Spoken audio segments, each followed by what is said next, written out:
কিন্তু জিম্বাবুয়ের বিরুদ্ধে আমরা যে খেলাটা খেলেছি কন্ডিশন হয়তো আমাদের জন্য একেবারে সুখকর ছিল না, কিন্তু আমাদের দলের যে অভিজ্ঞতা, আমাদের দলের যে কোয়ালিটি খেলোয়াড় আছে তাদের কাছ থেকে আরও বেশি রেজিস্ট্যান্স আমি আশা করেছিলাম, আমরা সবাই আশা করেছিলাম। তো ডেফিনেটলি যে রেজাল্টটা হয়েছে সেটা মোটেই সন্তোষজনক নয়, কিছুটা বিব্রতকরও বটে।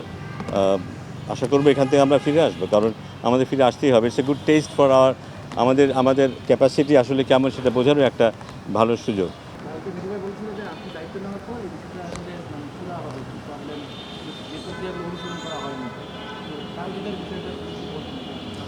আমার মনে হয় আমরা প্রক্রিয়া কিছুটা বাইরে চলে গিয়েছিলাম।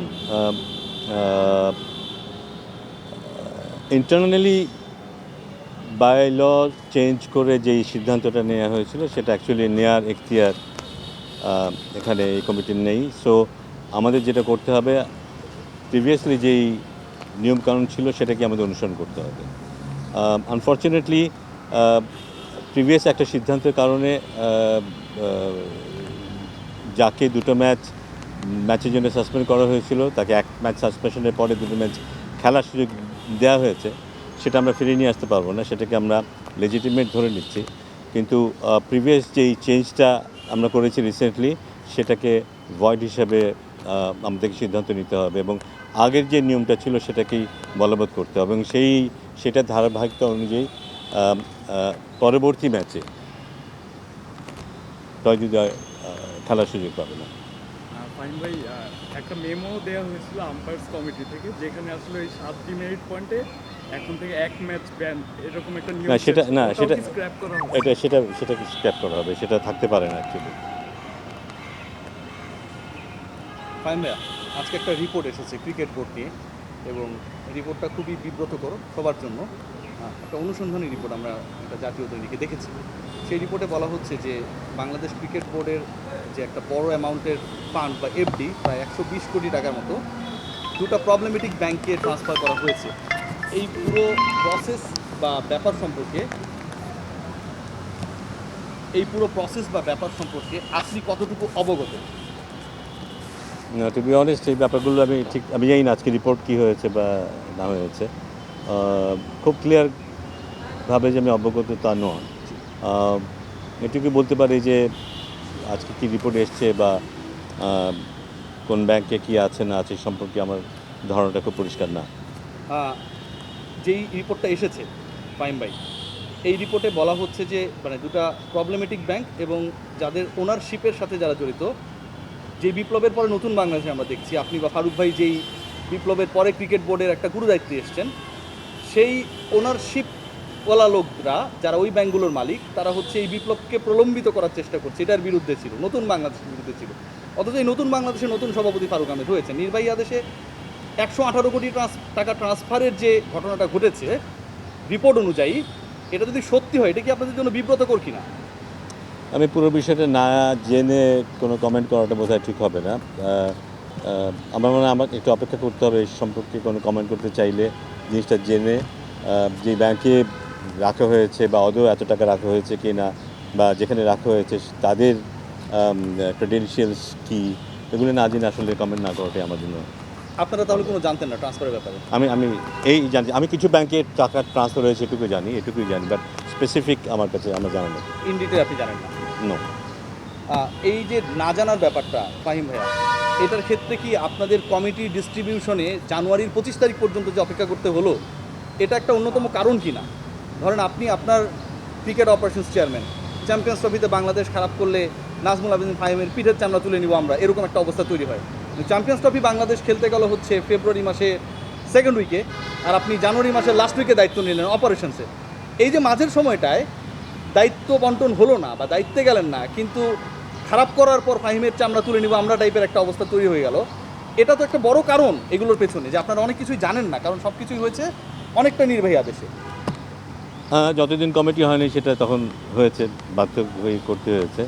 বাট চামড়া তুলে নেওয়ার খবরটা আমি পাইনি অ্যাকচুয়ালি, কেউ এমন কিছু বলেনি।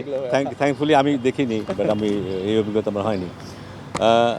বাট কমিটি হওয়ার পরে আমরা আমাদের মতো করে কাজ করার সুযোগ পাচ্ছি এবং করার চেষ্টা করছি। এটা আরও আগে হয়ে গেলে হয়তো আরও আগে থেকেই আমরা কাজ করার সুযোগ পেতাম, সেটা হয়তো আরও ভালো হতে পারতো, but they may be reasons না করার কারণ। কমিটি হওয়ার আগে কীভাবে ফাহিম ভাই বেসিক্যালি আপনার কাজ করতেন মানে জানার জন্য? আহ, সেটা মোরলেস আনঅফিসিয়ালি বলতে হবে, যেহেতু সাইনিং অথরিটি নেই, বাট তারপরেও আমাদের একটা সুপারভিশন ডেফিনেটলি থাকতো। ইয়েস, হ্যাঁ,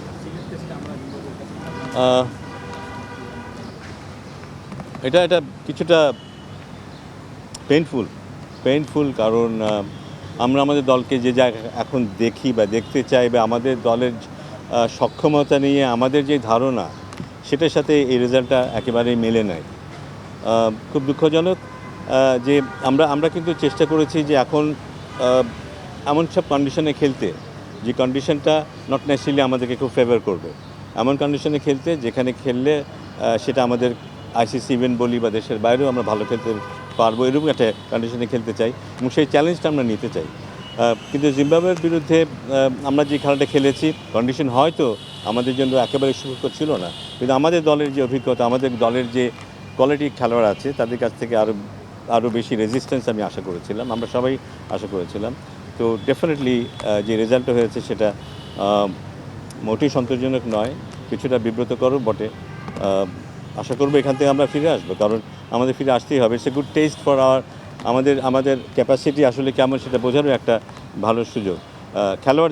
খেলোয়াড়দেরকে অনুধাবন করতে হবে যে আসলে তারা নিজেদেরকে নিয়ে কী ভাবে, তারা নিজেদেরকে নিয়ে কী স্বপ্ন দেখে, জাতীয় দলকে তারা কোথায় নিয়ে যেতে চায়, আলটিমেটলি দলটা তাদের, এবং তাদেরকে সেটা সিদ্ধান্তটা নিতে হবে।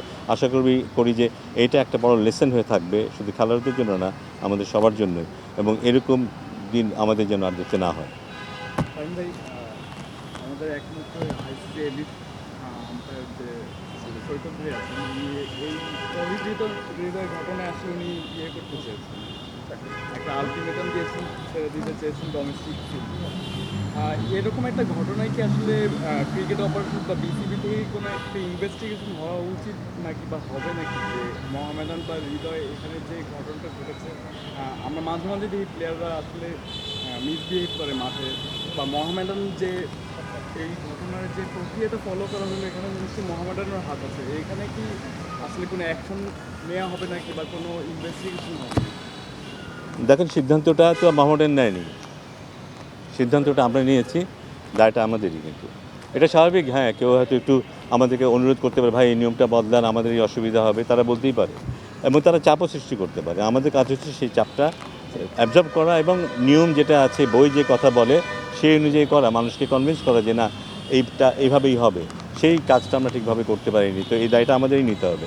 আমাদের চেষ্টা থাকবে ভবিষ্যতে যেন বই যে কথাটা বলে সেই কথাটা যেন আমরা অনুসরণ করতে পারি। সেটা শুধু আমরা না, খেলোয়াড় বলি, ম্যানেজমেন্ট বলি, টিম ম্যানেজমেন্ট, ক্লাব, বা শুধু ক্লাব বলবো কেন, বাইরে যত ক্রিকেটই হয় সবখানে যেন সেটা অনুসরণ করা হয়, বা তবে সেটা খুব স্ট্রিক্টলি অনুসরণ করার চেষ্টা আমাদেরও থাকতে হবে বোর্ডের তরফ থেকে।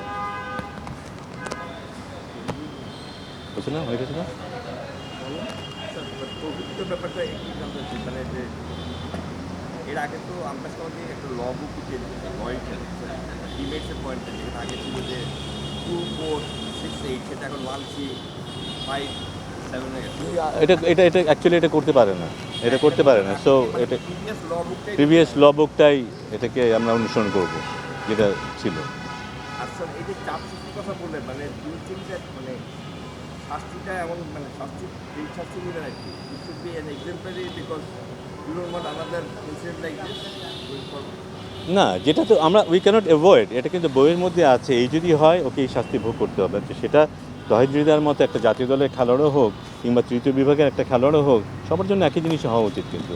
এবং ডেফিনেটলি যত বড় মাপের খেলোয়াড় হবে তার দায়টা তত বেশি থাকবে, এবং এই ধরনের কোনো সিদ্ধান্ত সবার চোখে পড়বে, এটি স্বাভাবিক, এবং এগুলি এক্সাম্পলারি হবে, সেটাও স্বাভাবিক। কিন্তু আমার মানে সবার জন্য এগুলি একইভাবে করা উচিত, এবং সবার সেটা মেনে নেওয়ারও একটা কালচার আমাদের তৈরি করতে হবে।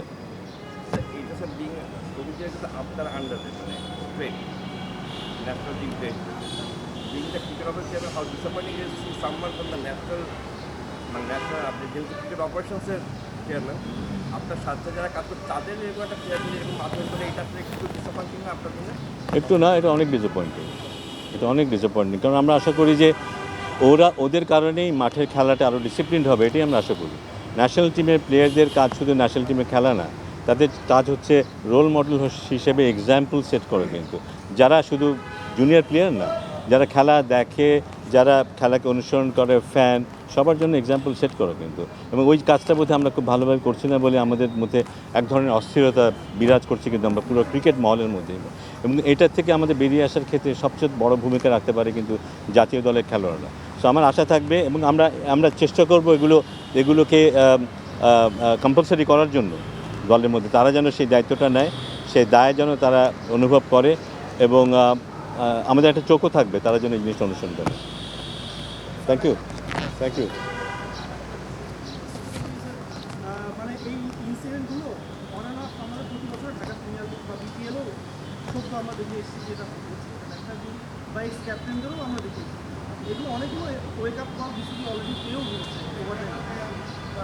এখন কিন্তু আমার পরিমার্জনের বা আরও কখন কোনো ক্লজেস ইনক্লুড করা দরকার টু মেক শিওর যে প্লেয়ার্সরা এরকম তারা ইয়ে করবেন। মানুষের ক্রিকেট খেলে তারপরও যে আম্পায়ার বা অফিসারদের সম্পর্কে ঝামেলা বা অফিসিয়ালরাও যখন বলছে যে এই ক্রিকেটারকে যদি শাস্তি মকুব করা হয় তাহলে আমরা ম্যাচ পরিচালনা করবো না বলে একটা কথা চারদিকে ছড়ানো হয়েছে। তো এইগুলো আসলে তো দুই দিকে ভারসাম্যটা রাখা খুবই জরুরি। সম্মান যদি এই দিকে কোনো ওই দিকে তো অসম্মান বাড়ছে প্লেয়ারদের। তো হাউ ক্যান মানে আপনি না, সবার মধ্যেই তো একটা দায়বদ্ধতার ব্যাপার থাকা উচিত। সেটা আম্পায়ার হোক, আম্পায়ারকেও সেভাবে নিজেদেরকে পরিচালনা করতে হবে, তারা যেন সে রেসপেক্টটা পায় প্লেয়ারদের কাছ থেকে। প্লেয়ারদেরকেও সেই জিনিসটা বুঝতে হবে যে তাদেরকেও একটা নিয়ম কানুনের ভেতরেই থাকতে হয় এবং সেটা তাদের থাকতে হবে। এবং সেই জন্যই কিন্তু যারা খেলা অনুসরণ করে তাদেরকে রেসপেক্ট করবে। এটা শুধু যে কেউ একজন খুব ভালো প্লেয়ার ভালো পারফর্ম করছে তার জন্য না। আমরা যে ফেয়ার প্লে অ্যাওয়ার্ড দিই, একজন যে খুব ভালো পার্সোনালিটি হিসেবে গড়ে উঠছে একজন খেলার মাঠে তো আমরা অনেক ইনস্ট্যান্স দেখি যেখানে বোঝা যায় যে একজন খেলোয়াড় খেলার পাশাপাশি তার যে কন্ডাক্ট আছে, সেই কন্ডাক্টের মাধ্যমেও কিন্তু সে ভালো ভূমিকা রাখতে পারে কিন্তু। এবং আমরা সেটা চাইবো। আর ডিপেন্ড করে যে এই কালচারগুলির দিকে আমাদের খুব বেশি আমরা মনোযোগ দেই না আসলে কখনো। আমরা খেলা হবে, কে জিতবে কে হারবে এর মধ্যেই বসে থাকি। এর বাইরে আরও অনেক ব্যাপার আছে যেগুলোর দিকে আমাদের চোখ দেওয়া উচিত। এবং এইসব ব্যাপারে আমার মিডিয়ারও এগিয়ে আসা উচিত, যে যারা ভালো কাজগুলো করবে তাদেরকে সামনে নিয়ে আসা, যারা ভালো কাজগুলি করতে পারবে না তাদেরকেও নিয়ে আসা এবং এগুলোর সামনে মেলে ধরা সাধারণ মানুষের কাছে। সেখানে সাধারণ মানুষ বুঝতে পারে একটা ভালো জিনিসকে কীভাবে তারা অ্যাপ্রিসিয়েট করবে এবং যেটা ভালো না সেখানে তারা রেসপন্স কী হবে তারা বুঝতে পারবে। ওকে, থ্যাংক ইউ।